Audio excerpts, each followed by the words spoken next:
جشن عید میلاد النبی صلی اللہ علیہ وآلہ وسلم ملک بھر میں عقیدت اور احترام کے ساتھ منایا جا رہا ہے۔ گھر گھر چراغاں کے ساتھ ساتھ میلاد کی محافل کا انعقاد بھی کیا جا رہا ہے۔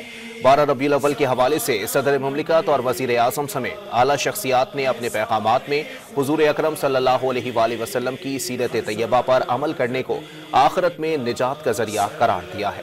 مزید تفصیلات اس رپورٹ۔ رحمت للعالمین خاتم النبیین ہادی عالم نبی کریم حضرت محمد مصطفیٰ صلی اللہ علیہ وآلہ وسلم کی ولادت کا جشن آج ملک بھر میں مذہبی جوش و جذبے سے منایا جا رہا ہے۔ ملک بھر سے اعلیٰ شخصیات کی جانب سے 12 ربیع الاول کی مناسبت سے پیغامات کا سلسلہ بھی جاری ہے۔ صدر مملکت آصف علی زرداری نے اپنے پیغام میں کہا کہ آپ صلی اللہ علیہ وآلہ وسلم رہتی دنیا تک انسانیت کے لیے ہدایت کا سرچشمہ ہے۔ 12 ربیع الاول کا دن ہر مسلمان کے دل میں عشق رسول کی شمع روشن کرتا ہے۔ موجودہ چیلنجز کا مقابلہ کرنے کے لیے اسوہ حسنہ کو اپنی زندگی کا حصہ بنانا ہوگا۔ وزیر اعظم شہباز شریف نے اپنے پیغام میں کہا کہ امت مسلمہ اور پاکستان کو درپیش چیلنجز کا حل نبی اکرم صلی اللہ علیہ وآلہ وسلم کی تعلیمات میں پنہاں ہے۔ اختلافات کو پس پشت ڈال کر ملک اور قوم کی ترقی کے لیے کام کرنے کا عہد کرنا ہوگا۔ وزیر اعظم نے فلسطینیوں اور کشمیریوں کے لیے آزادی اور انصاف کی دعا بھی کی۔ وفاقی وزیر داخلہ محسن نقوی نے قوم کے نام اپنے پیغام میں کہا